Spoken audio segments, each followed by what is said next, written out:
Hello, everyone, and welcome back to yet another episode of the Tightbeam. It is I, Shannon, and I am once again joined, as always, by my co-hosts, Andrea and Fred. Andrea, how are you doing tonight? I am doing fantastic. It's our first snow here and it's looking lovely. So we've switched it up from like heavy rain, Noah's Ark kind of thing to snow. Well, that's nice. At least it's pretty to look at. Christmassy. Christmassy, getting in the spirit, the reason for the season. And Fred, how are you? I am absolutely lovely. I am currently building my Lego Star Wars Advent Calendar Lego of the Day. So, how can I complain about that? I always find it funny that I'm the one with the severe ADHD, and yet every time we record, I'm the only one who's doing one thing and one thing only. I'm And doing my nails I like feel like everyone should be impressed that I'm able to focus this long. Like, yeah, sometimes I peek my phone, but usually only for about a second because I'm scared that if I look away for one moment, I'll lose track of what you guys are saying. yeah. So, um, yeah, this is like the one place where I am like the most focused person in the room. It's beautiful. It's fantastic. It's the most amazing thing. And we love you for it. Thank you. I appreciate that because my ADHD pisses everybody else off. Except Steven, I think he finds it funny. So that's nice. It's good somebody thinks it's funny. I don't. So I will say this though. I am happy because as of recording day, the embargo is lifted, so reviews are coming out, and I Yeah. finally get to see what other people think of this season. Mhm. It's nice. Joe's review. So Joe is my friend. We watched season 6 together, and his review came out today, and it's really quite. People are liking it. People are liking his jokes. I'm proud of that. Because I was one of the people who looked over it, so I'm glad his jokes are sticking the landing. Good for him. I said to someone, um, I don't think I could write reviews, which is why I have a podcast. I mean, Because Fair, someone, fair, fair enough. I told someone when the embargo lifted, I had said, because I told them when the embargo was, but I didn't tell them I had seen it. So I said, the embargo's up, so I can legally tell you that I've seen it. And they were like, oh, well, what's your impression? That's all I want to know. What's your impression? And I told them, then I said, I can't write a review, so I'm happy to give you my vibe check on the season because like I have a podcast for a reason. I can't write reviews, man. I can't write words. Are you joking? words are hard. Words are Words are hard. hard. And it's hard to kind of quantify how you feel about the final season of something that means a lot to you, you know? Exactly. So, I'm fully expecting to cry when we record our final two season 6 episodes, like our roundup and our and I no spoilers. I know I'm going to cry when we talk about Leviathan Falls eventually. I know it. I can feel it. Do you want to know how I know? Because I cried for on and off for 3 hours when I was reading the end of it and when I finished it. Um, I actually calmed down. I finally stopped thinking about it, and then I started crying again. I was so mad. So It did you dirty. if you haven't finished Leviathan Falls, you may or may not have that to look forward to. I'm also sensitive, so maybe that's why I cried so much. So, maybe I should ask your opinion before Sure. I haven't started Leviathan Falls. I have it Okay. in my library. I'm finishing Thrawn, and I need about one more day to finish that. Hmm. And okay, so here's the question. Okay. Last season, or last show season, Right, um, right. we re-listened to book 5. So do I re-listen to 6, 7, 8, and then read Leviathan Falls just so it's super fresh, or do I just dive right in, knowing that I haven't read book 8 in probably 2 years since it released? So you're asking if I think you should listen Read. to them again? Reread Yeah. um, Hmm. everything since 5. I feel like it kind of depends. So like I remembered all the major plot details from Tiamat's Wrath without having to reread it. I might have reread parts of it after I read it the first time, because I do that sometimes. I'll go back in and like make sure I know if I'm remembering correctly. I think I've read 1 through 5 3 times now, mhm, and then yeah, 6, 7, 8. I think I've only read once. Yeah. yeah. I mean, if you're feeling particularly like unsure, uh, I mean, I don't see the reason not to read them. If you think you remember enough, you can. I would like I It Like, did. makes the show, it makes the book longer then. I'm That's true. really You won't tempted end it this to soon. re-listen to them all just so I can get the better in-depth connections of the interconnecting pieces. Mhm. But part of me just wants to jump into the new content, You're right, even though right. I might be sacrificing some of the details. So Yeah, I think I will, especially with the holidays coming up. I think I'll have a lot of time for reading. So I right, think I'll lean that way. I need to decide probably in the next 1 to 2 days tops. right. I mean, you're gonna have. I wouldn't call it downtime, but you're going to have a lot of time where you can't theoretically go anywhere. So it's also just going to be good reading time for you soon anyway. I think she's Right. talking about the baby. I'm definitely talking about the baby. Well, his in-laws are gonna be here, so he could just like lock himself in the bedroom. Mm. I was joking the other day. I'm like, I could care less about the baby coming. I just want all this Venezuelan food. Oh, my mom's gonna go Yeah. wild. Yeah. She's going to have to send me a shopping list. Yep. Get But everything everybody needs. Yeah. All right. So, why are we here? Well, I mean, we were talking about why we were here. We don't act like we weren't just talking about the Expanse literally 0.2 seconds ago. That's true. Um, so tonight, we're not talking about Leviathan Falls yet, obviously, because I'm the only one who has finished it. Uh, regrettably. Um, tonight we're here to talk about episode 3 of season 6 of The Expanse, Force Projection. So So it's a Star Wars episode. it's a yes. Okay. Uh-huh. It's lots of like who it's basically Miller projecting himself like Luke did in The Last Jedi. Oh, so he has a fight oh, in this one. I think I missed it. It was. Force projection. Yeah. And Ah. then Ben Solo like rolls up and he's just like, "Ah, what's going on?" Like he always does. Um I never saw I never saw Yeah, the Skywalker clearly. one. Um for good reason, it turns out. So let's talk a little bit about the title, right? So obviously I googled what force projection is because that's a term I'm not familiar with. Um so, according to Wikipedia, power projection or force projection or strength projection is a term used in international relations in or to refer to the capacity of a state to deploy and sustain forces outside its territory. This ability is a crucial element of a state's power in international relations. Any state able to direct its military forces outside its territory might be said to have some level of power projection capability, but the term itself is used most frequently in reference to militaries with a worldwide reach, or at least significantly broader than a state's immediate area. Even states with sizable hard power assets, such as a large standing army, may only be able to exert limited regional influence so long as they lack the means of effectively projecting their power on a global scale.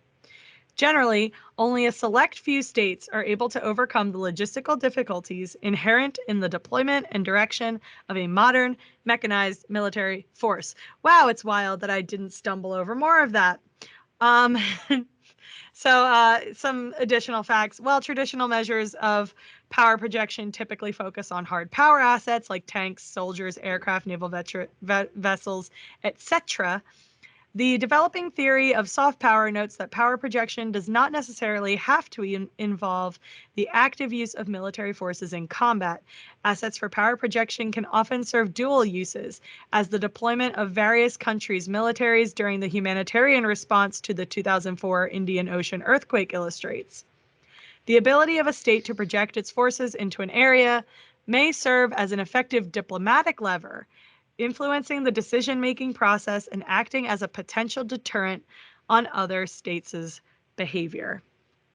So with that in mind, how do we think this title applies to the episode? Well, it's very interesting because it's the ability for you to have different areas of power in different territories that are outside of your own. And the first thing that comes to mind is like the Pella Marco's faction.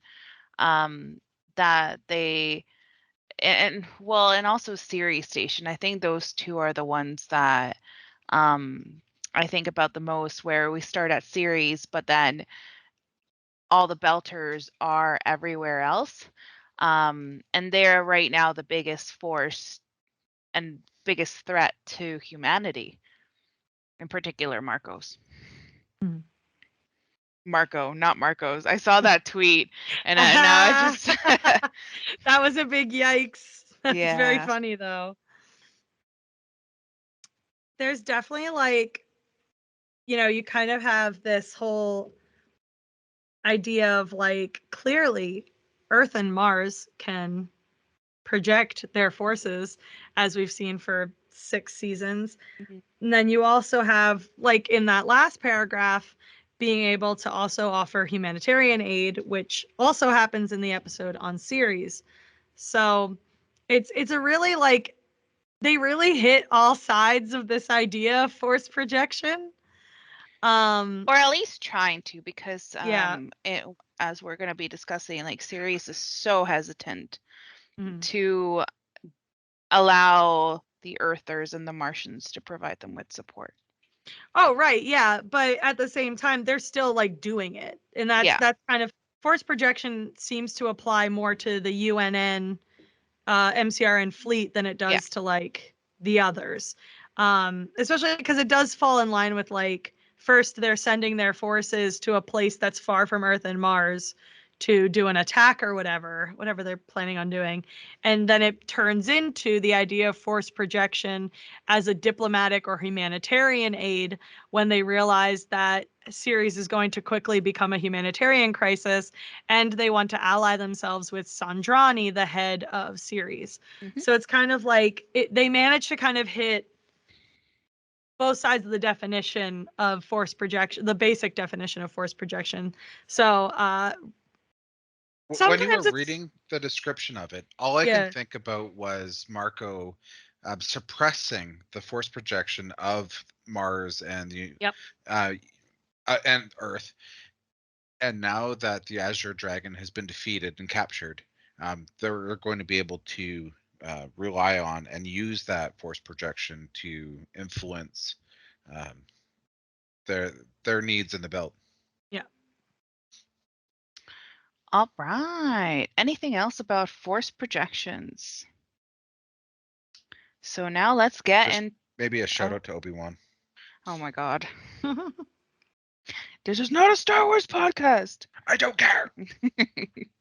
All right. So this episode was written by Dan Nowak. It was directed by Jeff Woolnog. And in brief, the UNNMCRN, or if you put it all together, it also looks like unicorn, as Fred stated. The fleet arrives at Ceres to find Marco has left them in a humanitarian crisis. Monica brings her project to the station. Clarissa and Naomi both open up to Holden while Amos receives some much needed news from an old friend. Philip and Marco clash over Ceres. The Rossi and the Pella finally go head to head, and on Laconia, Kara encounters both a miracle and a tragedy. So we got that. I looked at that title sequence, and surprisingly, not too much changes episode to episode, really. I'm gonna take a really close look as we go into like the last 3 episodes. But when I watched this one, I looked for stuff I wasn't able to mention in the previous episodes because I forgot to look at it, as y'all may remember. So a couple interesting things I picked up is one of the things you see from the first episode is you see when it cuts to Mars, you actually see ships like leaving Mars. And that could be, the fleet, that could be people heading out to the gates, that could be rogue Martians, could be anything. But it fits with the theme of like the dream of Mars is dying or whatever. Yeah.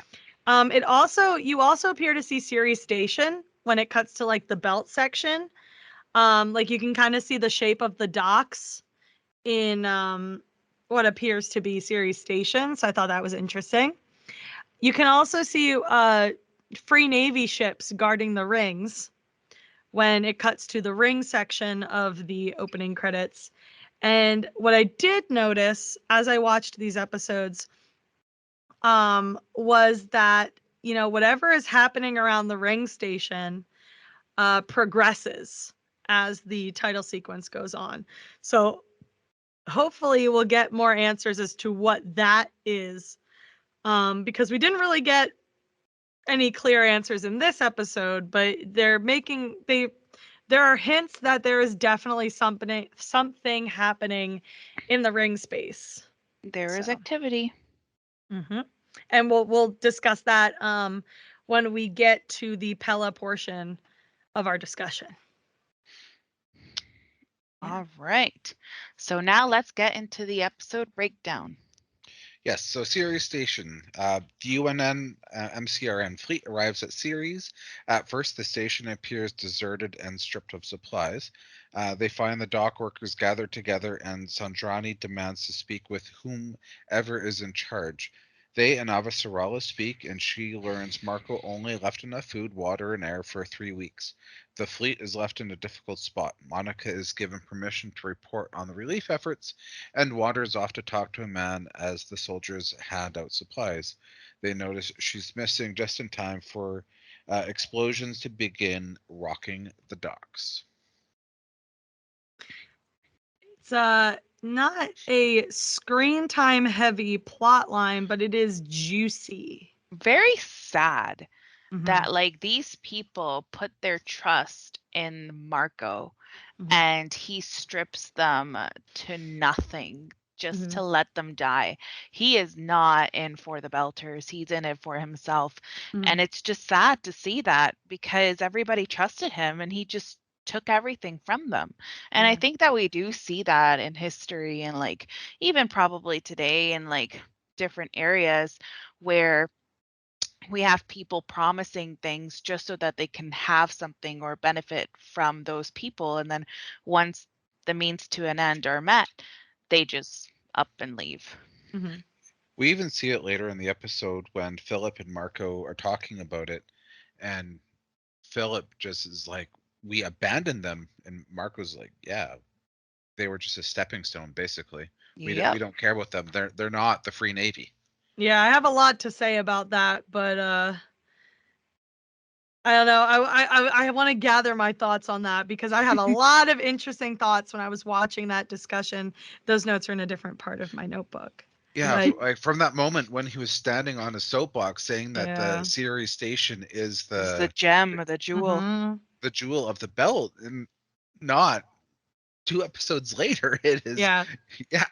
No, we just use them for our own gain, and we strip them, and it's a point of discussion in multiple storylines too, because when we get to the Rocinante segment, I mean, characters in there are just curious as to if he actually retreated, if they believe that, he would actually abandon Ceres Station, things like that. Like, it is not one of those things where it goes unremarked or uncurious. Like, multiple people bring it up over multiple episodes too. So it's interesting how, like, the choice to leave Ceres to the inners and to strip it of anything that will allow the Belters there to survive or allow the MCRN UNN United Fleet to gain a foothold there, has left people questioning whether he's like the leader that they Truly, think he is. yeah, truly in Yeah. it for the Belters, because that was his whole entire shtick in the last season. It was Mm-hmm. all about the Belters, like we need to rise up and defend who we are, and it's not the case. And I think in the long run, like this will bite him in the butt because he won't have the numbers. He won't have the Belters behind him. And there's so much potential for people to rally against him and join the people that want to take him down. Yeah. I mean, Marco is really up to some nonsense. Well, there's a lot more to say about Marco's leadership abilities when we get to the Pella, because oh boy, was he really not killing it this episode. But I find Sandrani very interesting. Um, so Sandrani, demanded to talk to Avasarala and, well, someone who matters. But of course, that's Avasarala. And obviously, Avasarala's reputation precedes her. Everybody knows who she is, and she obviously knows enough about Sandrani that she knows that they worked for. By the way, if you paid attention during the episode, very cool detail. Avasarala does use they them pronouns for Sandrani. So in case you were confused or didn't know how to talk about Sandrani, I've been using the they them pronouns in my notes and things like that because that's what Avasarala said. And I know there was a character in book 6 that used they them pronouns as well, but I don't remember if it was Sandrani or not. That's really interesting. I didn't catch that. Yeah, so it was really quick. They were talking about Sandrani either before or after this discussion, and Avasarala referred to them as they. Interesting. So that's what I'm gonna do. Just if anyone wonders why I am using they them pronouns. But they have their talk. Oh, I hear Daisy's chiming in. And Avasarala, mentions that Sandrani used to work for Dawes. Yeah. And is now working for Marco. And Marco, killed Dawes, as we know. And they had very different goals and very different methods. And, when Avasarala points this out, Sandrani says, I work for the belt. And it's interesting because all we've seen so far is that Sandrani works for, as far as we've seen, Sandrani does basically bend the knee to the Free Navy because they let Philip out when Marco demands it. They allow Marco's people to just do this and then, be almost proud of the trap when Avasarala finally shows up. And we'll have more to talk about in the next episode about this because this comes up a little more explicitly in the next episode. But it's just interesting that like they say like, oh, I work for the belt, I work for the belt.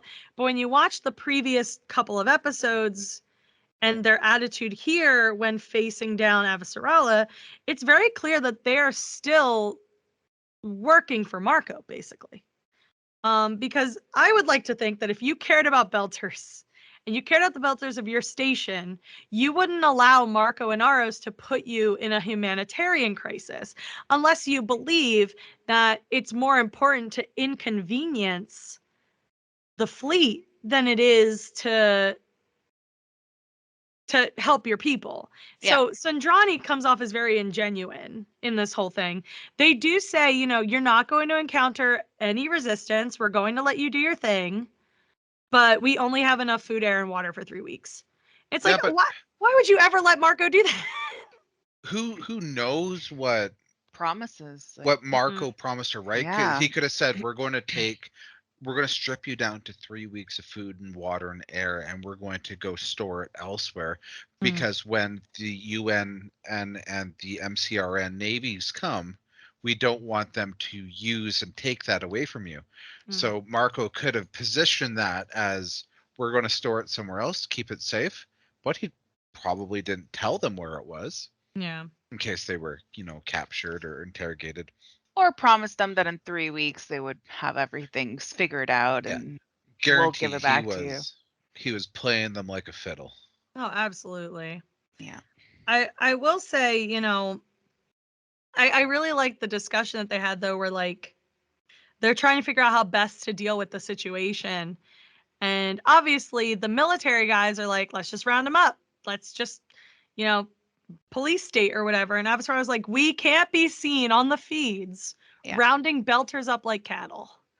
And it's so true. Like the optics are so crucial here because Marco clearly laid this trap for them, where Mhm. they are going to be forced to help Ceres or look like they don't actually care about the belt, which Avasarala is trying to prove that she does. But that's So the military mentality, and that's Mhm. why they said even in the episode that we are a navy, not a police force. Yeah. So it's just like it's nice to see Avasarala like sticking to this growth that she had in season 5 of trying to bring the belt into the fight against the Free Navy as opposed to just being like inners versus the belt. We Yeah. know that it's still not perfect, but she's trying, and like that's huge.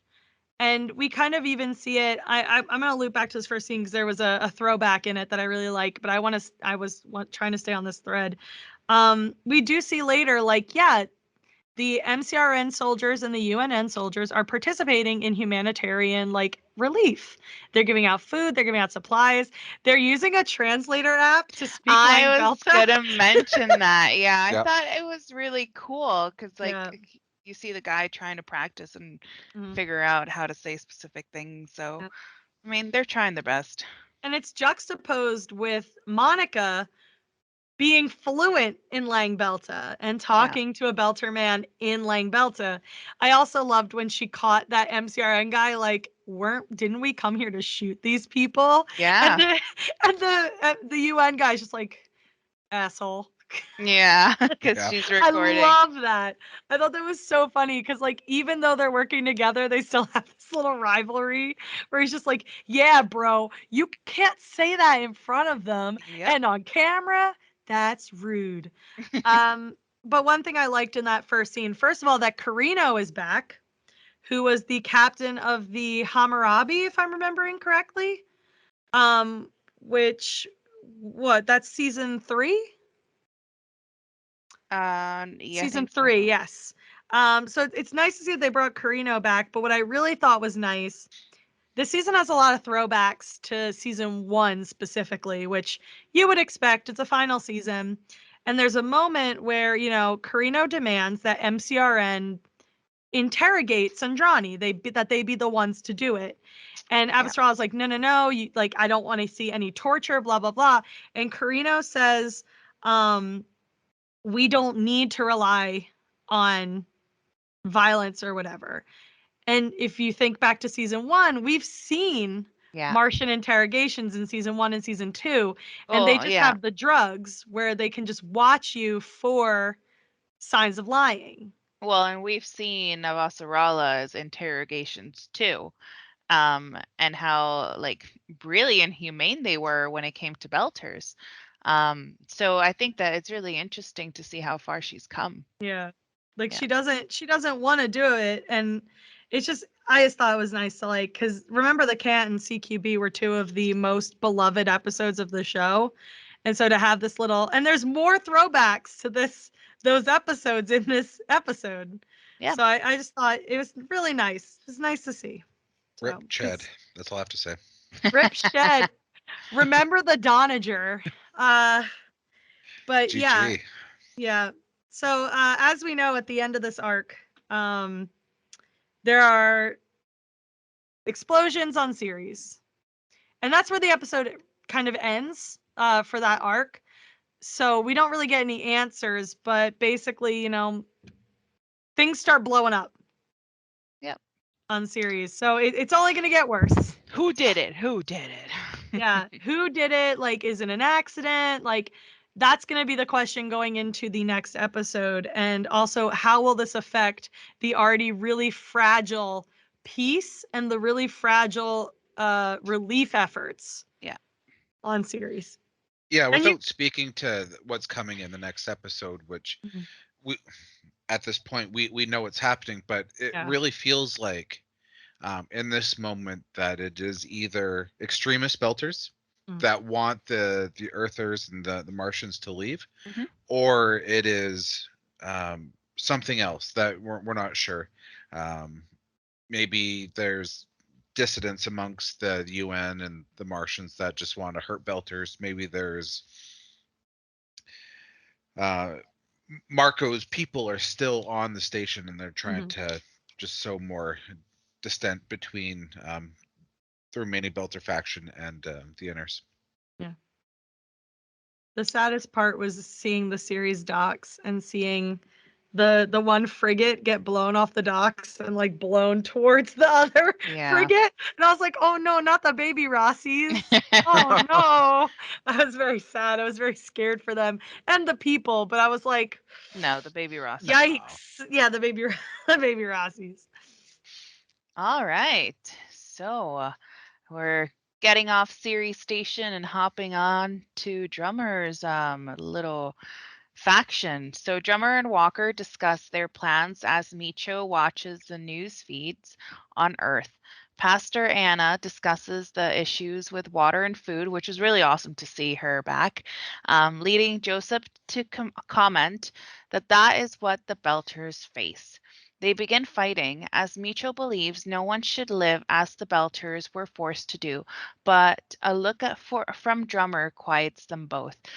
I really enjoyed like this little snippet because like everybody wants Micho to be like guns blazing, hardcore, like let's kill whoever stands in our way, but she's the one that understands why killing each other is so wrong regardless of everybody's viewpoints. Why make somebody suffer the same conditions that you were made to suffer? Like what does that do? It just leads to more resentment, and that's what they're trying to get away from.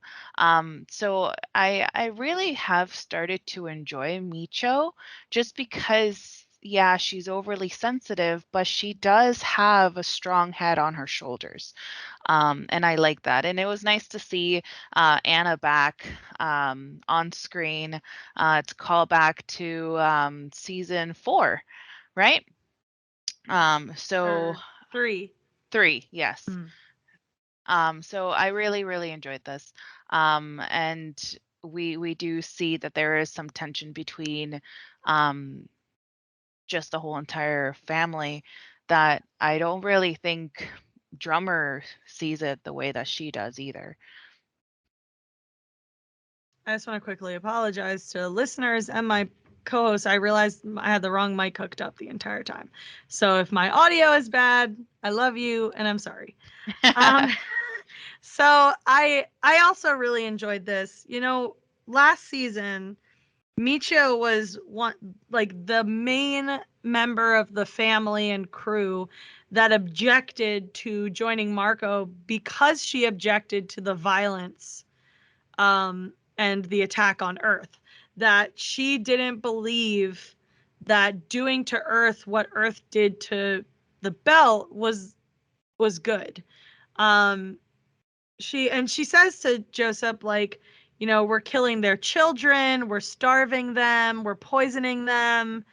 Like we're literally doing to them what they've done to us, and I don't think anyone should have to suffer the way we suffered. Yeah. And because she's a good person, like not saying that people who want to attack Earth are bad people and like to start, but she is just a caring person. And she does not like to see people suffer regardless of who those people are. And you know, we talked about how Monica's whole project, and we found out in the UNN storyline that this was actually part of Monica's project, that the Anna video feed was part of like her task to like humanize Earthers. So clearly it's working. But you know, Micho watches this and it makes her sad because obviously she doesn't believe she should have lived this way. Mhm. And so why would she want somebody else to live that way? Like I remember Andrea had said once, like, an eye for an eye, Makes you the know, world go isn't blind. well, yeah, you said like it's not good. It doesn't work that way, and Micho clearly agrees with you. And she and Joseph clash because Joseph was somebody who wanted to ally with Marco. He did believe that Earth has oppressed the belt long enough, and the belt needed to be able to stand up. And that line is so brutal. Oh, poor Earther doesn't know where she's gonna get her food and water. Welcome to the belt. Yeah. Like, damn, that was cold, but like he's not wrong. He's It's kind not of wrong, yeah. yeah, it's hard because both of them are coming from a place where like both of them have a point. Neither of them are wrong. But Michio has what we would all like to think our point of view is, which is we don't want to see people suffer. And she's seeing how millions of Earthers are dying. And this is never what she wanted. She didn't want to kill Earthers to get Belters to a better place. Yeah. Like, she didn't think that's what she should have to do. And it's breaking her heart. And Walker has that great comment, like, I see why you wanted her off the ship. I know, yeah. Which makes me so sad because, like, Yeah. again, like, I get where she's coming from.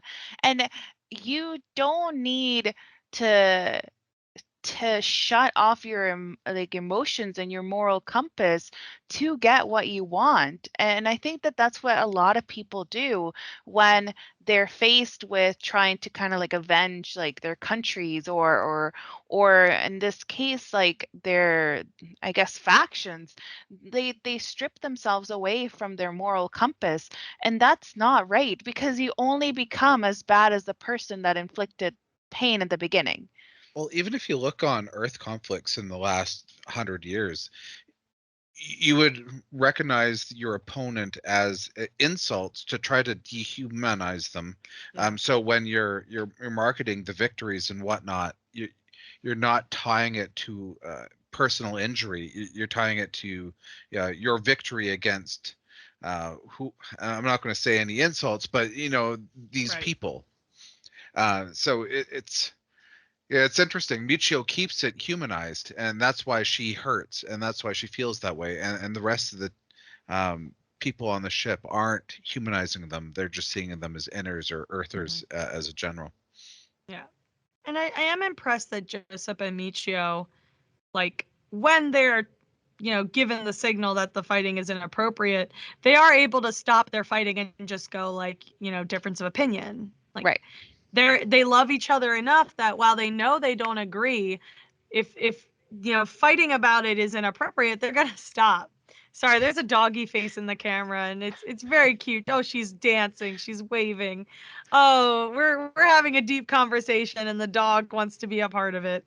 Um, but it's just because I used to kind of say the same thing in season 2, like Holden and Naomi had like a big blowout fight, and then the next time we see them, they're in bed together. It's like the kind of thing where like you care about someone enough that even if you have a difference of opinion or a different perspective, you still go home to them at the end of the day. Yeah. And so I really appreciate that Michio and Joseph like still care about each other enough that even though they have this pretty significant difference in opinion, they're still able to kind of come together when, Drummer points out that maybe they shouldn't be fighting on the bridge. Yeah. Now we have another dog, fat dog, birthday girl. Whoa! Do you just call my dog fat? Why are you Fred fat did it last shaming? time. Fred did it last time. I only did it because Fred did. She's beautiful and she knows it. She's well rounded. Is that a fat joke? Just kidding. I'm a big girl. Okay, I can giggle about fat dogs. We classify her as Cartman's girlfriend.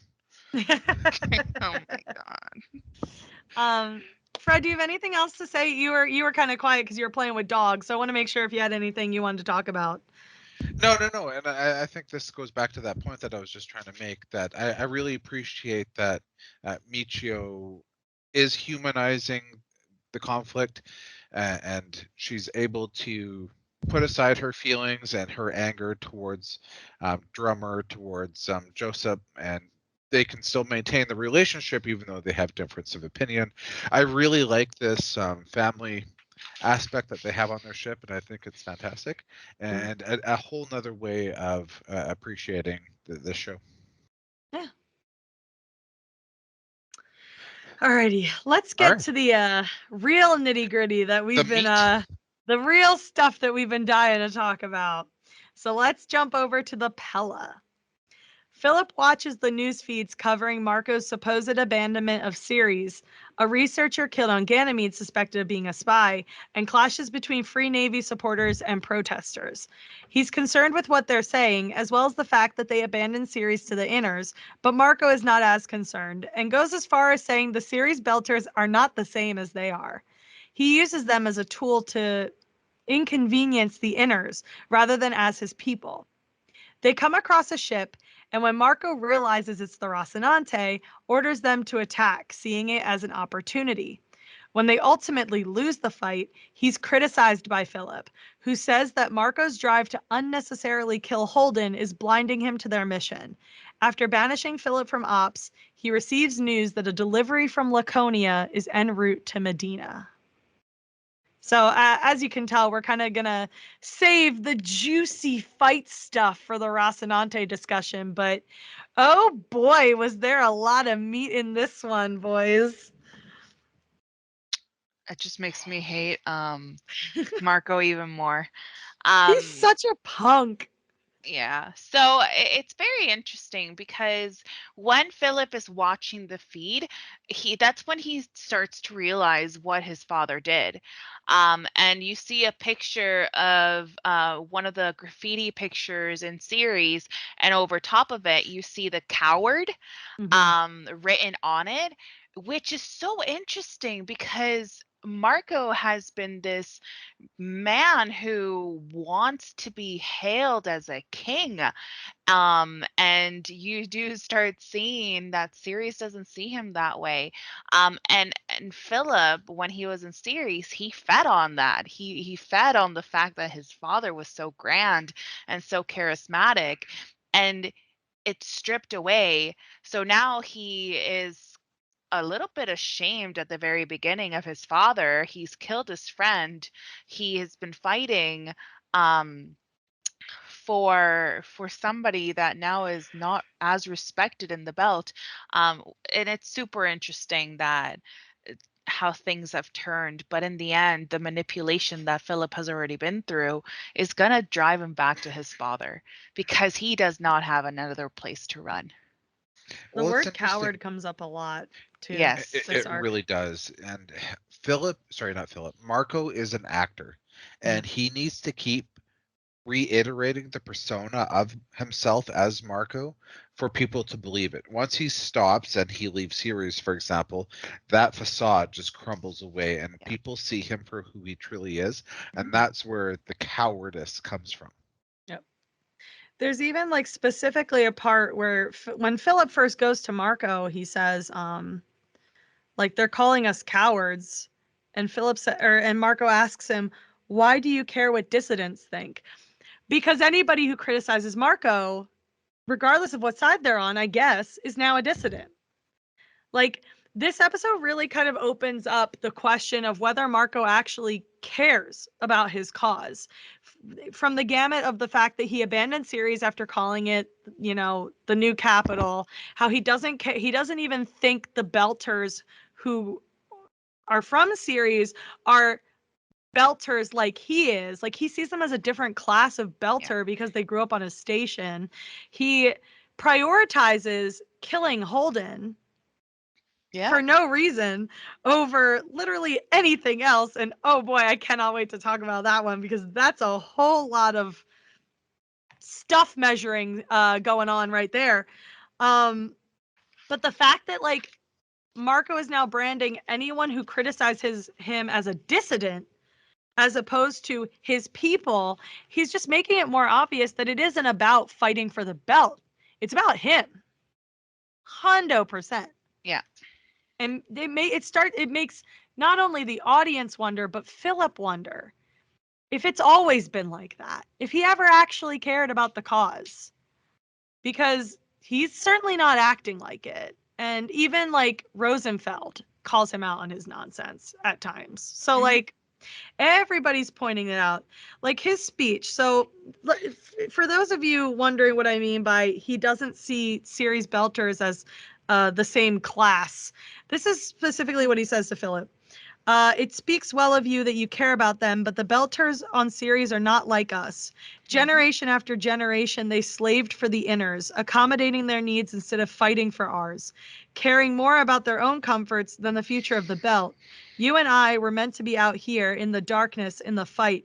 That's who we are, who we were born to be. Never forget what your name is, the name we share. So what he's saying is, and we know for a fact this isn't true because we've met Ceres Belters who considered themselves freedom fighters for all of the belt. What he, including, might I add, Anderson Dawes, the first one we ever met. So you're telling me that simply because they grew up on a station that was run by Earth, that they don't actually care about the plight of the belt. So they're not really belters. Like he's doing this weird equivalency, which you do see in infighting and like in groups. Like all groups kind of have infighting. And this is one of those things where like, well, they're not real belters because they don't always fight for us. Like we're the ones in the ships with the guns. Like as if he didn't work on a station himself for his entire early adult life. And who is he to say what a real belter is? And that's the thing. We do see this a lot of the times. It's you versus me when we're the same color, or you versus them when you come from the same upbringing. But the fact that like something goes off, then that makes you not be part of the stance that you're taking. It's just, I mean, again, like who is he to be the one to define what belters truly are? Yeah. And Philip obviously picks up on the fact that Marco is seeing these belters as a tool to inconvenience the inners as opposed to his people. Yeah. Like he's making it very obvious that like he does not actually care about like the average belter and giving everyone their freedom. He cares about the people who are fighting with him for him. And on a lighter note, not to praise Marco, but one thing I always loved about interactions between belters and other people, and this goes for Holden and Naomi as well, and Amos and Naomi, because Naomi's done this multiple times herself. This like kind of sign of affection where like belters will touch foreheads. We've seen it time and time again. And it's kind of like reminiscent of like pressing helmets together so you can communicate without a radio. And Naomi does it several times throughout the series with like her family members, specifically, like I said, Holden and Amos. And we've seen Marco do it with Philip. Like we've seen just friends, belter friends do it. And I love it. I think it's such an interesting little look into the development of that culture. And I mean, we've seen Naomi kind of use other belter like hand signals and things like that with Holden and them. But this idea that like perhaps like even the way they, kiss and hug is different simply because of the environment that their ancestors were raised in. Just the world building is chef kiss. So I really did love that detail. But getting into let's talk about Marco's leadership abilities once again. So as we know, they find the Rossi. And Marco I immediately love the smile on his face. Oh, he lights up like it's Christmas. Yeah. He is so excited. This is the one thing he wanted. Naomi and Holden, because it's not really the Rossi, it's Naomi and Holden in his crosshairs. And that's the thing. Another thing I thought really interesting is that it's no longer just Naomi he wants to kill. It's Holden and Naomi. And sometimes specifically just Holden. It just makes it clear kind of what his hangups are based on who his enemies are. Well, it's And not so just that. It's he wants to kill the symbol of the Rocinante. oh, well, yeah, oh, absolutely. But But what I'm saying is his language shifted from in this episode, it finally shifts from killing the Rocinante to killing Holden. yeah. And that's when it gets interesting because obviously he wants to kill the Rocinante because it's a symbol. Like that's what his whole goal last season was. But now the language is changing and it's less about the symbol and more about the people inside it. And he's making it personal, which is why Philip, calls him out on it at the end of the Yeah, episode. he really does. He Yeah. really comes for him because I mean, I'll talk about this in a sec because I still love the whole like idea of him like he's opening his presents at Christmas time. Everyone's just like, please don't do it. You don't have to do this. And he's like, I would love to do this. I love mess. So Ahab needs his white whale. exactly. So he considers this an opportunity, whereas everyone is like, this is a waste of time. And it is. It It is is. because It turns out to be a waste of time. Yeah. And supplies. Yep. So Uh, after the and some senior crew members. oh boy, well we'll get into that. So after the fight, because we're gonna talk about the fight when we go to the Rocinante section here because that's where the good stuff is. After the fight, Philip calls Marco out on the bridge. First of all, love the energy, Philip. Absolutely love the strength, love the energy. But what I thought was really interesting, and this kind of leads to this whole mentality that Marco has about, which we talked about last season, how he spins losses into victories and vice versa. So Marco's complaining about how they lost, and he says they baited us with their bullets, and Rosenfeld says they were smart. To which Marco replies, they were lucky.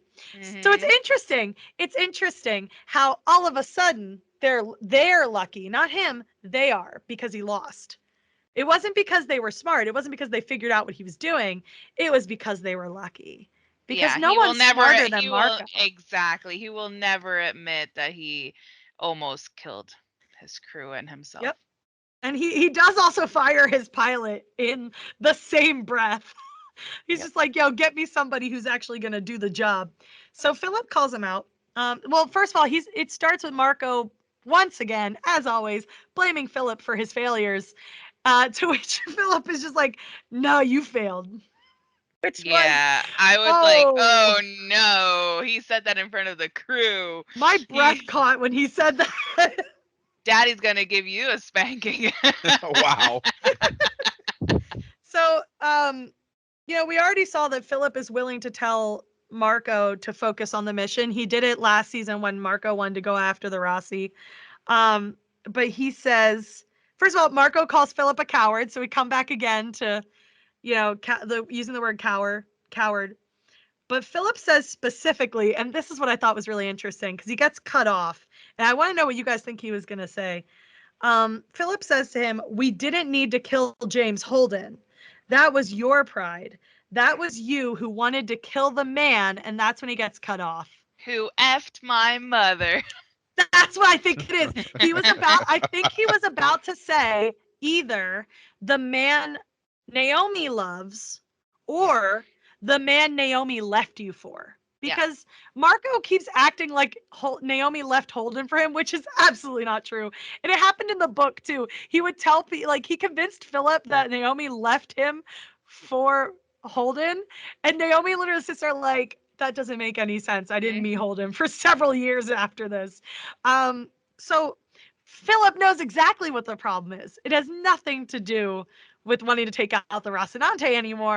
It's the fact that he wants to take out the person Naomi left them for because he has. Let me check my notes before I say this.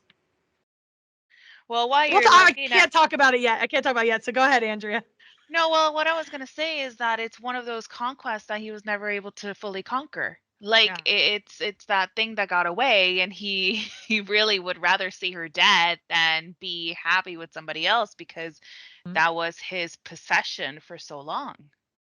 He also wants them both to suffer, but specifically Naomi. Like, he wants Naomi to suffer. Yeah. But the fact that his son was able to see right through him and figure out exactly what the issue is, when Philip was the one who was so angry with Naomi at the end of last season, oh my God, like the growth, love it. Good job, Philip. But he's still with his daddy, so I mean, I don't know how much I can love that Philip boy. Yeah. And I he was pretty quick after the first round to shoot at the Rocinante. Yeah. So I don't know, Philip. I don't know. Still hate you, but I do love how, like, when he said, I did my job, I fired on them. And Mark was like, yeah, but you didn't kill them, so you failed. I just, yeah. He's so petty. He reminds me of those parents in school where it's like, hey, Dad, I got a 99%. Where's that 1% go? Yeah, that's Not my good dad. enough. What are you talking about? Don't mention his name here. Dad, look, I got a B. Yeah, but why didn't you get an A? Yep. Yep. Oh, triggered. Sir. I get Triggered. that. I just really love how revealing that conversation is between them, that like Philip is starting to see that it's no longer about taking out a symbol. It's no longer about the war. It's about wanting to defeat James Holden. Yeah. And I have more to say on that, but like I technically can't say it yet. So that's why I wanted to check. I wanted to make sure I knew which episode we were on. Because we cover multiple episodes in one recording session. It's easy to get confused. So it's just I just really loved Philip kind of standing up for himself and just absolutely dragging his dad's dirty laundry in front of the entire crew. Yep. You go, my boy. You do that thing. Your dad's a petty brat. It Um, was nice to see. Because he's starting to have some footing on his own, and hopefully we're able to see that moving forward in terms of like his development, that he starts to push himself away from his father. And like these, I think, they're the first snippets of him pulling away. Yeah. And we've seen him try to pull away before. Whether he's successful or not, like we'll eventually see. But it's nice to see him standing up. Yeah. And Keon Alexander was so I good. I've always said it. He has such a punchable face. Like, I'm so glad we never met him on set, because I probably would have punched him. Oh, Like, he seems so really sorry. nice though. Oh Did you no. hear he sent a rock to Ty? Yeah, he Oh did. no. He Yeah. sent Ty a rock. It's a beautiful rock though. It's a beautiful rock. But he sent him a rock. Fred, did you have anything to say? Andrew and I kind of had a good time like hitting Marco with a piñata bat. So I would love to hear if you have anything to say. I think he's just preparing himself to talk about the Rossi, to be honest. No, I No. think it's time to address the The climax of the episode, the railgun in the elephant room. in the room, the railgun in the room, uh, the flip and shoot, and oh my god, that That's so amazing sexy. I 360. told you Holden as pilot is hot. That was so sexy. I don't really think that that's the part that Fred finds hot, but I know he I- thinks I know what he thinks is hot, but I'm just saying, like, I tell you told right y'all now, this would be Holden hot. is not the hottest man on that ship. So I know. We know who you love, Fred. We know you have a deep love affair with Amos. So I'm gonna let you go. I'm gonna stop making jokes so you can talk about your boyfriend. yeah, if Holden puts a few more pounds on those bones, I think he might be a little better. But Amos got my heart. Holden's too skinny for me. Fred says that's the next. That's the headline. Yeah, that's where I'm gonna get the title from, Fred. You got to be careful. That's fine. I'm good with that. All right, we ready for this? yes. All right. So the Rosie heads to Ceres.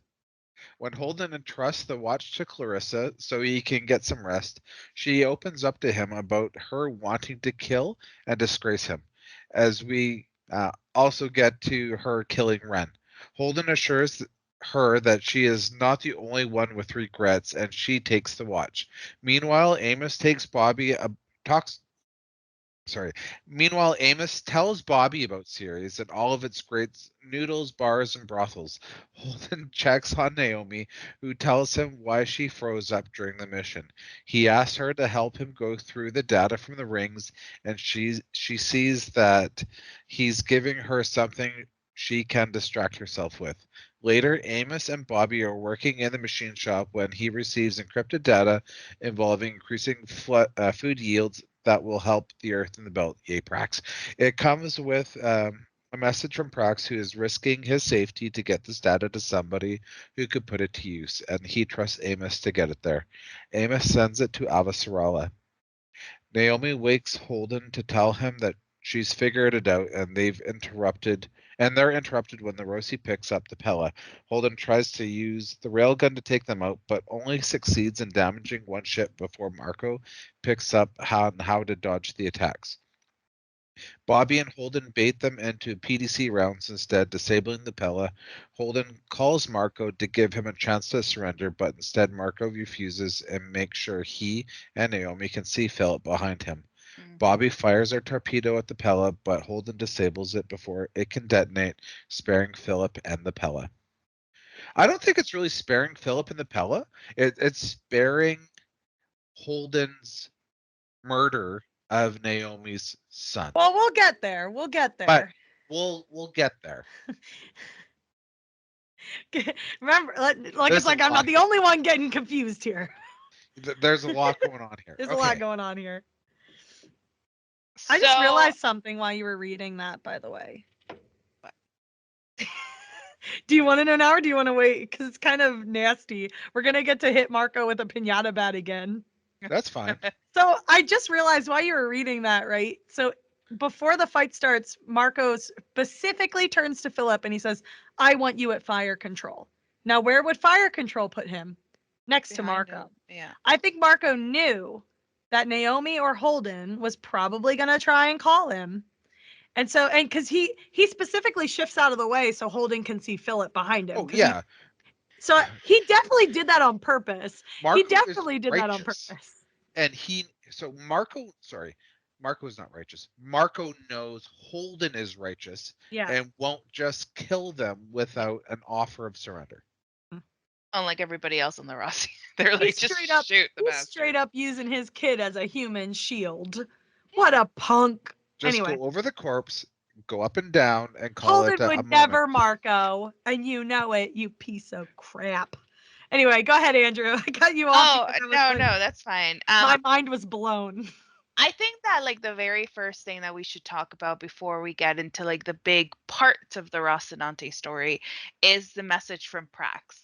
Because it's such a short little section, but it's also very important and it's really funny because when Amos is watching the feed, he's like, he'll get to the point eventually, and it's really funny Not as he because gets to the point. yeah, because he's like so scientific in the way that he's talking about things. And who is with him? Is it Bobby or Yeah, Pete? it's Bobby. Yeah, and Bobby is like completely confused about the scientific terms that he's using.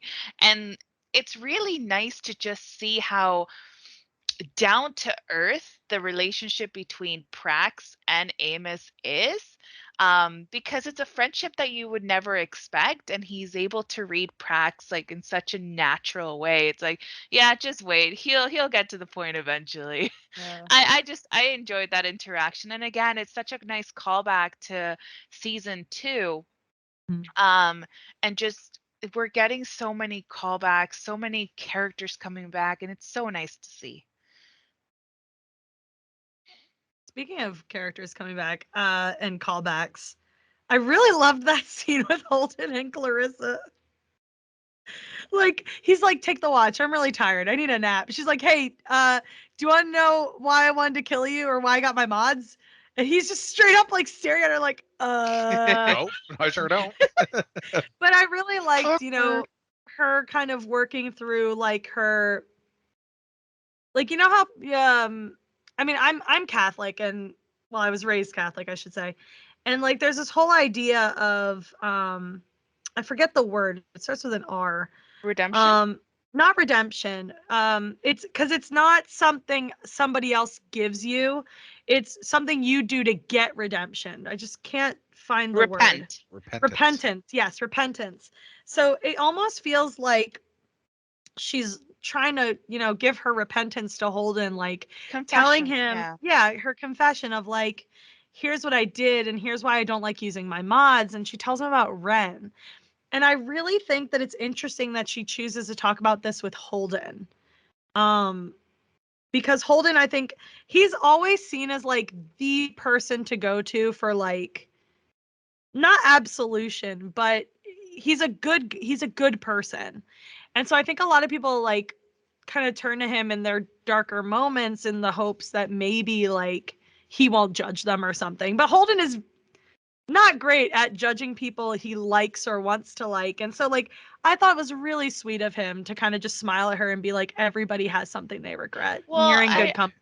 to be honest, I thought that she did it because I think that she feels like he's the only one that can Yeah. forgive her, sorry, for what she almost did to him. Like she could confess to somebody else her trials and stuff like that, and but nobody will ever be able to give her as much closure as the person that she tried to kill. Mm-hmm. What were you gonna say? Oh, it's gone now. Oh, Fred. Oh no. He'll remember. He'll remember. Do you have anything new you want to say before I talk about something else? Because it sounded like you did, and I don't want to also steal your thought.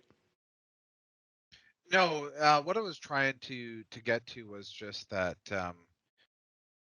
in the previous episode, my thought came back. In the previous Good job. episode, Holden accepted her as crew, so he Mhm. had extended the olive branch, Yeah. and I think this is Clarissa's like next step is she's been accepted as a crew. Now she needs to feel she needs to unburden where she was coming from, and Mhm. of course there's no one else on the crew she can tell that to. It has to be Holden because that's Yeah. who she wanted to kill, and what her motivations were, and why she blamed him, even though it wasn't him. It was every like her father was in the wrong and all that, Yeah. but she was trying to protect her own, which you can't fault her for. Yeah. But no, it all tied together in a really good moment. I really enjoyed that scene. And I she's still thought, so hesitant about taking the wheel, yeah. being given that responsibility, Yeah. which shows like so much of her humanity and so much Mm. of her love and care. She doesn't want to screw things up with Yeah. her new family. Hmm. And I really do love how he tells her like you're in good company, and she just kind of nods and says like I have the watch. Like I Yeah. like how his being able to tell her that she's not alone Mhm. on this crew and having things she regrets, and that he's not like the unspoken acknowledgement of what she's done, and the unspoken acknowledgement that he is not going to judge her for that. She, clearly takes it as a comfort and is like, you're right. I have the watch. I'll take it. Yeah. And I also really loved their back and forth where she's like coming up with all the reasons why she shouldn't have the watch. Like, I wasn't in the Navy. And Holden's just like, well, I was only in it long enough to get kicked out. So, I just thought it was really sweet. And it carries into like Holden having another really sweet, like, soft boy Holden really reigned in this episode because we went from like that to him going to check on his girlfriend in another really nice scene. This scene I love. I love this scene. And not just because it's Holden and Naomi, but they just know each other so well now that like she knows he wants to ask her if she's okay, but he's afraid to. And so she just tells him how she's feeling.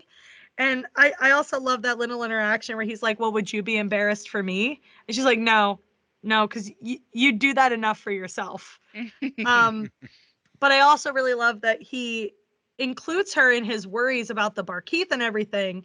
And she realizes he's asking her because he knows it will distract her because she loves having like problems to figure out. And he knows it will give her something to think about other than what's upsetting her. And I thought that was really sweet. And the fact that he was like, yeah, that actually is what I was doing.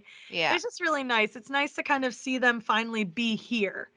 Like to get each other so well that like she knows he wants to ask if she's okay.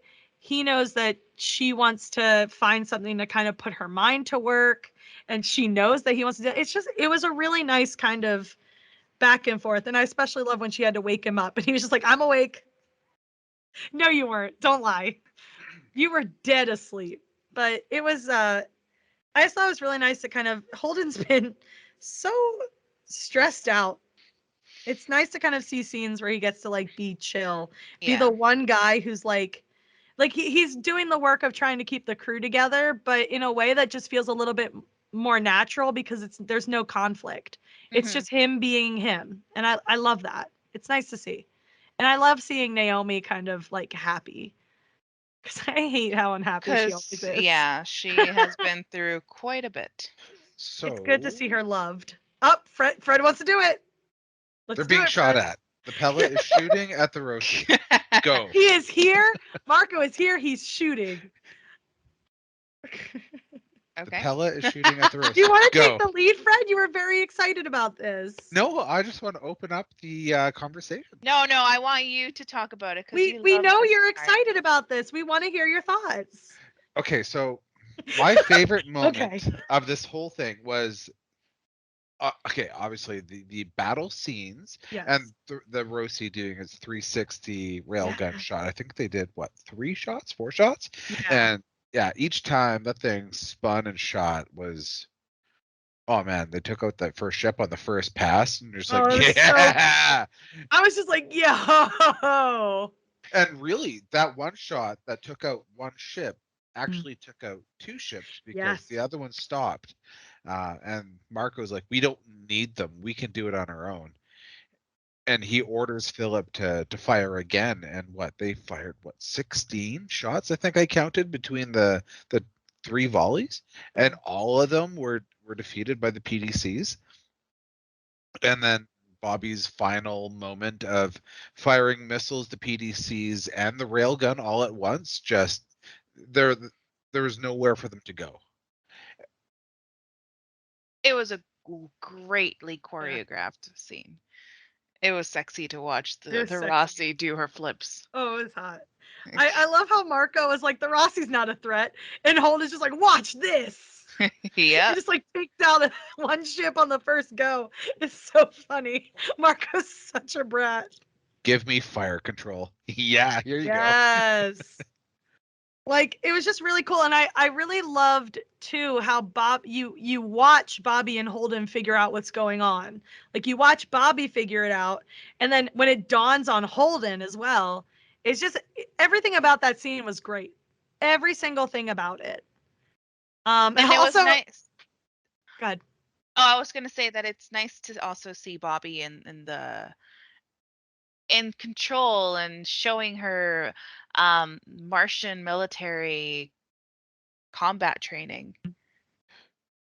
Yeah, and it also goes to show that like how good it is to have like humans in charge and watching, because I think she picked up on it very well. And the pilot of the Pella was very stuck in his routine of, when they do this, I do this. And there was no randomness to it. So if there was a computer or automation that was in charge of that flight, that's how they were able to be defeated. Yeah. You also have, it also shows that sometimes, even if you do have an attentive pilot, it's good to have a second pair of eyes. Yeah. So Holden knew what he was doing, and he wasn't doing anything wrong.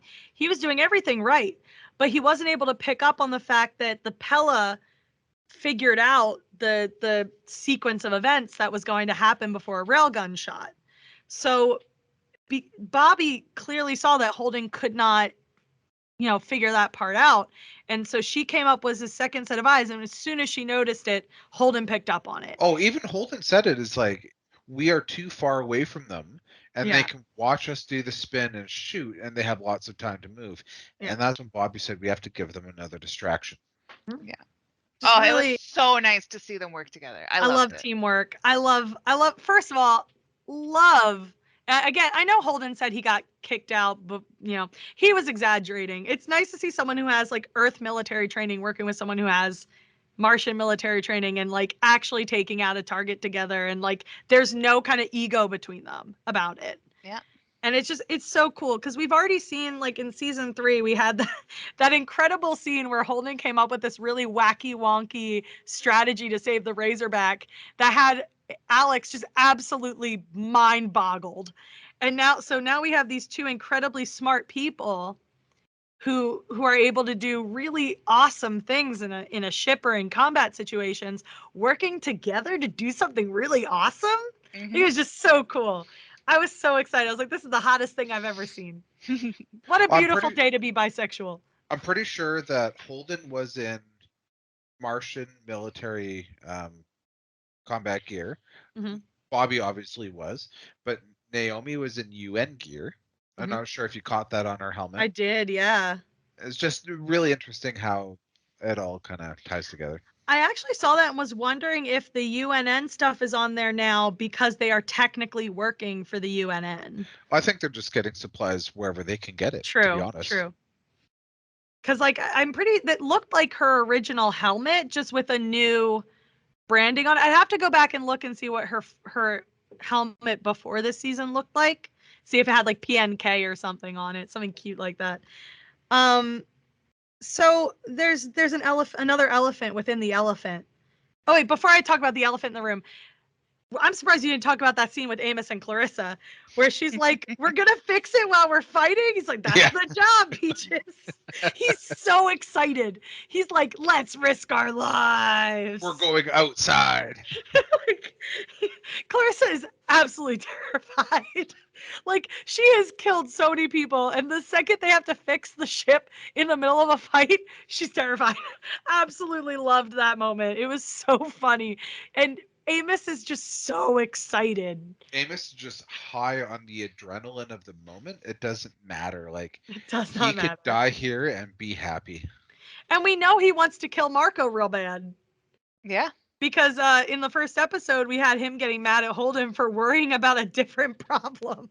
It's like Marco is the only problem. So, like, he's like, his blood is singing. He is so excited to finally be in a fight with the Pella because this is all he wanted, was to take out the Pella, which leads me into the elephant in the room. Yeah, the The torpedo-sized elephant in the room. Oh, Holden. So as we know, at the end of the fight, they disable the Pella, and Holden decides, rather than to take the Pella out, he says, Marco is more valuable as a prisoner, and hails the Pella. So he tells Marco to surrender, and Marco, being the slimy little weasel that he is, slides sideways so that Holden can see Philip and says, I'd rather die. And obviously Bobby takes that as an invitation. But Holden, because he can see Philip in the background and we know Naomi's watching too, Holden disables the nuke before it can detonate, and it hits the ship as a dud. And he lets the Pella get away. I mean, they're just building suspense for the next couple episodes. Definitely. That's what Holden was thinking. He saw the last season of Game of Thrones and was like, we can't take out the main villain halfway through the season. Have you seen the Red Wedding? No, I'm talking about the last season when they killed the threat halfway through the season, and then we're like, well, now we have to go Hold the deal with door? Cersei, who is not as bad. Oh, sorry. Yeah, I'm talking about literally the last season, like the last those. How many episodes was it? Only a don't think- couple. I don't Yeah, think Just he like this wants one. to remember it. Yeah, exactly. He kind of saw that and was like, let's do that. No, I mean, it's Holden's humanity on full display. He doesn't like killing people. He's clearly had a hard time killing Belter ships, on top of Naomi's feeling guilty about killing Belter ships, which I'm sure he's feeling just like feeling her pain as much, because that's what he does, is he carries everybody's weight with him. But he's looking at the love of his life's son, the reason she, gave up the protomolecule, got them literally to this point in the story. And he's looking at this kid and he's like, I can't do this. Yeah. So part of me is just like, he could have let that missile hit Mhm. and said, that was Bobby. It's true. He could have, but I mean, we saw how he was when he was forced to kill a ship full of doctors. Yeah. And how that, like, he begged them not to give him a reason. Mhm. Like, begged them.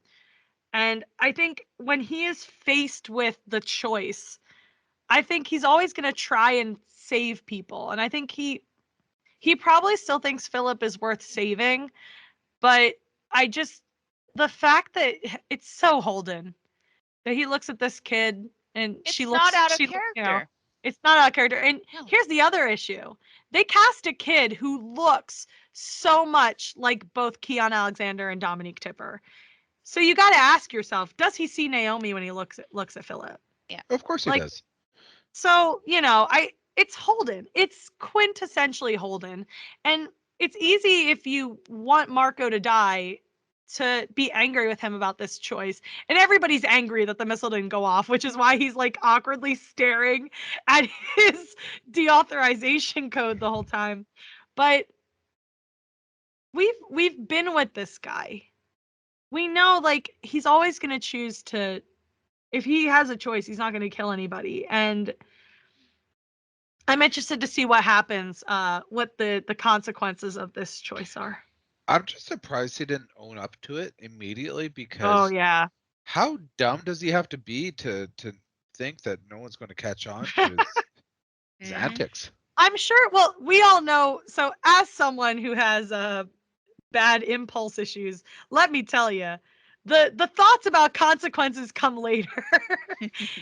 I'm like, Holden's always been really impulsive, and so I mean, he even had it in that first episode where like the rock was gonna explode and Naomi's like, run away, and he's just like, I'm a smash, and then he tells her later like, I could not think about what came after because the only thing that mattered was me thinking about that I will get out of here. So I had to do what I had to do to get out of here. So I think Holden's always thinking in the present. And so like he's not thinking about what's going to happen next. He's just thinking like this is a moment. I have to make a choice and this is the choice I'm going to make in this moment and I will deal with the consequences later because you have to ask yourself, Holden, when are you going to get an opportunity? When do you think you're going to get another opportunity to stop Marco? So he's the dude's not thinking, Well, genuinely not using his brain. and the thing is that, and Fred mentioned it before, it's when we first watched this episode, the first thing that came to mind was, does he really want Naomi to look at him and think he's the reason why my son is dead? No, that's not what he wants on his shoulders. And I think that's part of like the reason why he stops himself, because he's gonna kill Naomi's son. He's gonna kill a bunch of people that should not be blamed for Marco's like desire to have bloodshed. Mm. And that's a huge issue. All right. Catholic guilt, James Holden. Yeah. He's back. Should have known he wouldn't be gone for long. Well, anything else of the Rocinante? Yeah, Fred, you got anything else? That was your favorite. I want to say this was, and please be aware, I've seen all 6 episodes. I think this is my favorite moment in the entire season. That shot of the Rocinante spinning 360 and firing that railgun. I don't know, something about that just that's my number one. I can't And wait. that doesn't mean that there's no other action happening. It's Oh, just there's lots of action coming. Trust me. But I don't know, just the subtleness of that ship spinning and taking out that one ship in one shot, just yeah. I mean, the shot of that tool holding still while the ship was spinning around it Yes. was so good. There's so many things about it that were just so sexy, you know? Like Just incredible. she lives up everything to about her it. name. Uh-huh. Sexy woman. Is that what Rossi means in Spanish? No. For those of you who don't remember, Andrea speaks Spanish. Rossi? No, it doesn't have anything in. Can you imagine if it was? I mean, it means foremost nag. I read Don Quixote. It doesn't mean anything good, but we can pretend. We can pretend it means We can sexy pretend. ship. That Sexy does lady. fantastic turns. All right, so now our final section, Laconia. All right. Laconia. That's actually a bad word in Spanish, but okay. The way You that we started said it. You started it. So Kara is still thinking about the sunbirds, even in class. When she heads to the meadow after school, Zahn tries to join her, but she tells him to stay behind. She finds her parents' drone repaired as the strange dog appears, and quickly notices the bird is somehow alive again. She realizes the dogs can fix things, even living things. They're fixers. She runs home to tell her parents before she can she runs home to tell her parents before she can notice there's something off about the bird. When she gets there, her parents are crying and she finds out Zahn has been killed. A babysitter. This is not one that I'm going to be calling anytime soon. Yeah, no kidding. Like what a moment. She's supposed to be looking after her brother after class, and just doesn't, and he ends up dead. Like All he my wanted to do God. was play soccer with you, Kara. Like what what guilt trip? I don't know, but he's yeah. This is heavy. Mm-hmm. Like, Yeah. Oh, go ahead. I was just gonna say she went from like this exciting realization, like, oh my God, these dogs, they can fix things. They can fix all kinds of things. And I really love that moment too when she says, oh my God, like you fix things. Like I loved that childlike glee at finding out something new. And she runs home only to find out her brother's dead. Imagine being excited that a bird you thought you killed was alive and then go home find out like your favorite dog is dead or something like that. Like that sucks. I mean, the first thing I would That's do is like pick up my dead dog and send it to the dogs. yeah, give it right to the dog. Well, so it's like it's I mean, what a, emotional whiplash is what I would call it. Yeah, no, I thought it was a really, really um, interesting foreshadowing of what's to come because we do only get small snippets of what's happening in Laconia. We kind of can put the pieces together about what's going to be coming next. But it's really interesting that they've been in this planet for how long, and she has been the first one to find out. Maybe potentially, we only see her side of the story about what these dogs can do. Yeah. I kind of want to give these dogs a hot dog and see if they can reanimate it. Imagine. Ew. Can you imagine that? You know what I thought was buck wild when the teacher was talking to them and he was like basically saying that this really well resourced like scientific team is relying on children to do their work Yeah. when he was like, remember, tell us everything, especially if something changes. And I was like, bro, these are kids, some of them are as young as like 6, and you're giving them science jobs. What kind of, I thought child labor was illegal. It kind of made you feel like this outpost is actually really, really small. Yeah. Like hundreds, not thousands of people. Yeah. It also makes you wonder, like, if they're asking kids to keep an eye on the flora and fauna, which makes sense now that she, was looking for animals in the first episode, it kind of like makes it make sense a little bit. But if you're relying on kids to keep an eye on the flora and fauna, what are the adults focusing on? Mm-hmm. What are they hiding? What are they working on? And does it have anything to do with the creepy, spooky ship boy up in space? No, they are making more babies. Oh, That's what it is. yeah. Making the military. Yeah. Populating the colony. Little soldiers. Oh dear. Well, at least Kara's not gonna get in trouble for destroying the drone. Yes, that was my thought. She's like, she could put it back, pretend like nothing happened, but at the same time, Her she brother's probably dead. could have done that anyway because her parents were distracted because her brother was dead. Yeah. So He did it.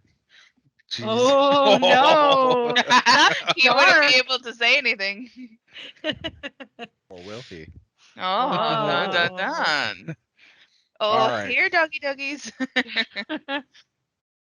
Any last thoughts? Any last words of the episode? This Nope. sexy ships. Maybe that's what I'll call the episode. Sexy ships of the universe. Do I mean relationships? Do I mean ships? You won't know till you listen to this episode, Sexy Ships. Oh, I like that. I thought you were going to call it Holden, 10 pounds too short. 10 pounds too slim. Holden is 10 pounds too light for Fred's liking. Oh man. I don't think that's a nice and clickable. Well, see, episode. here's the problem, Fred.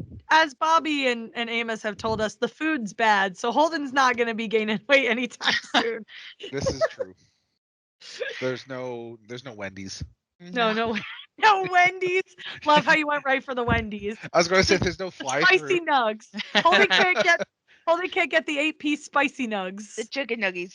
He needs a double down. Not the All right, let's end this episode before we start getting more hungry. I wrote on a piece of paper, sushi, question mark. Hello everyone, this is Future Shannon once again checking in to read some social media responses. I'm actually coming to you just after finishing our final episode recap, and I'm very excited for you to hear everything that we have coming for you in the coming weeks.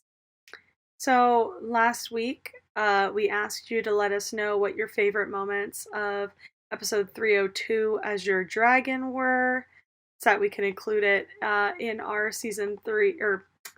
episode 3 coverage. We also asked you to let us know what you were hoping to see in episode 3 or what you were excited to see. So let me read to you some of the answers we got. We got a lot more this week than we did last week. So Dr. Strawberry Jelly, or Jelly Jr. 123, said, hoping to see Miller again. Avasarala is always my favorite. Calachalone, they, them. And I'm sorry if I'm pronouncing that wrong. Calachone, or oh my goodness, Calachalone, they, them. Calachalone on Twitter said, fave thing, Bobby giving Amos a hard time. Who else could say those things and mean it? True, true. Matt the Rat Jacob, said, the truth of someone getting hit with PTSD and getting back into things shortly after. I hope to see how they handle it going forward. Brown coat wit of the House Swearingen said, OMG, the Bobby firmly putting Amos in place makes me laugh harder with every rewatch. But the scene with Amos and Peaches and Holden in the infirmary just chokes me up. Chuck Perry, Prototype 66, said, Bobby called Amos Pee-wee, great callback. Also thought it was tiny, but I mean, it's still a callback, Chuck. Don't even worry about it. We all do stuff like that.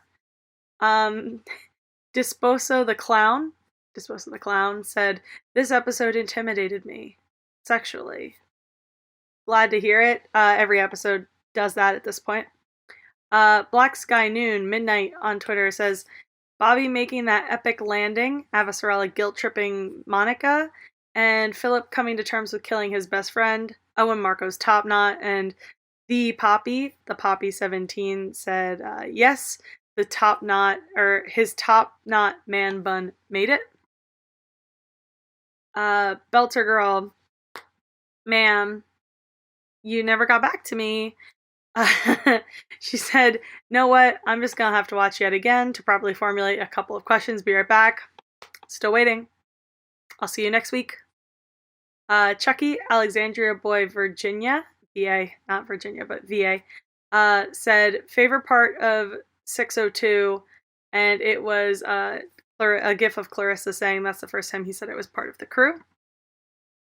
Clearly sticking out to everybody. Sean Lodging, KWCH Sean, said, I loved Bobby on the Rossi, and seeing someone willing to stand up to Marco was nice. He needed to be taken on. I hope something happens to restore the crew of the Rossi. It has me worried that if Marco wasn't hanging over their head, they'd partnered off and gone their own ways. Definitely feeling that. Jamesh on Twitter said, Favorite part? Thinking emoji. Does From the Strange Dogs open to the closing credits count as one? Absolutely. I will accept that as an answer. I don't judge. Bobby and the crew's interaction. I love her teasing condescension with Amos. Not sure murder snuggles will take it for too long. VFX were mind blown emoji. The chase scene. OMG. Will Oye Beltalowda Urku Heart. And here's the thing, you don't understand, Will. I've been trying to figure out how to say that in my head for longer than I've had this reply in my mentions. Urku Will on Twitter said, I love the scenes with Drummer and Liang Walker. Can't wait to see where that goes. Really feeling it hard for Naomi, who is going through a very not fun time, to say the least, and needs a win to help pull her out of this funk. Edward Kane said MCRN, or SKicks247 said MCRN representing. Captain Sadrine Carino would be awesome. Twitch on Lodging said, yes, I believe on Ty and that guy. Ty said they brought her back this season. So as you guys know, yes, you now know that, yes, they did bring her back. Very exciting to see her come back. You know, it's always great when like fan favorite, you know, characters that maybe only show up once but stick in your head so incredibly get to come back. You get to see them again and kind of see them doing new things and doing things in a new light. Thank you guys again so much for getting back to us. I really love reading all of your responses. Basically, I just want to take this time to, now that, you know, this whole season recording's behind us, I just want to thank you guys for supporting the show. Those of you who listen every week, we really appreciate you more than you probably know. And every time you guys send us responses, we are so happy to get them. There is not enough words to kind of explain how you guys make us feel and how, you know, proud we are to be able to bring you something that is so, you know, close to our heart and share this labor of love with you. So, that being said, I have no more replies to read. So I'm going to get you back into the closing part of this episode. Really hope you've enjoyed it. Please be sure to let us know how you think we're doing. We are posting episodes on YouTube now, so keep an eye out for those YouTube links. We're so excited to be on YouTube now, to kind of be on another platform. Spotify also now allows you to rate podcasts. We don't have our own podcast page on Spotify, unfortunately, but we are there. So if you could just give a rating to the Random Chatter Network, that would also be a huge help. Thank you so much again for listening, and I'll see you next week in our next episode. So, tell us what you thought about this episode. Did you like it? Did you see things that we did not see? Did you agree or disagree with the commentary that we had on this episode, Force Projection? You can email us at tightbeam@randomchatter.com. You can also find our Twitter on Twitter, at Tightbeam. Also Random Chatter. You can also find me on Twitter at CatsBears. That's KATZBEARZ. Shannon, where can they find you? You can find me almost anywhere at ShankBeezy. Fred, where can they find you? You can find me on Twitter at Freddy1Kenobi. That's FREDDYWON Kenobi. You can also find us on randomchatter.com, where we don't just talk about the Expanse, but we talk about so much more. So, I ask you this every time. I need you to help us spread the word. Leave some reviews on your podcast platform of choice. Like, specifically, I think iTunes. iTunes is probably the big commenty place. I did see we got a new rating. Love that. Like, even if you just want to drop some stars, it really helps us become a little bit more visible on the platform, especially because there's a lot of Expanse podcasts. Like, there's an absurd amount of Expanse podcasts. Not in a bad way, but we want to stand out too, you know? So, you know, leave reviews. Tell us how we're doing. Tell us what you think of the show.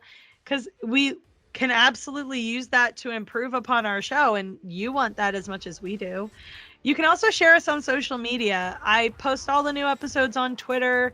We have a lot of fun on Twitter. We post like questions sometimes. We joke around with people. It's a good time. So like, share us on social media, help more people notice us or join us on our fun. Also, word of mouth is super important. Tell your friends about us. If you have friends who watch The Expanse and are looking for a recap podcast, or maybe are looking for discussions where they can pick up on things they might not have noticed in an episode, feel free to recommend them this show. I take way too many notes, so I notice a lot of weird details. I'd be happy to help you out. So, let the Expanse fan in your life this holiday know about a new podcast for Christmas. And some final credits on the episode. The music that you hear is Ursa Minor by Celdwell. And as silly as this sentence sounds, all trademarks are owned by the respective owners. Thank you for listening, and remember the can't. Remember the can't. Remember, you can. Whoa. You can remember the can't.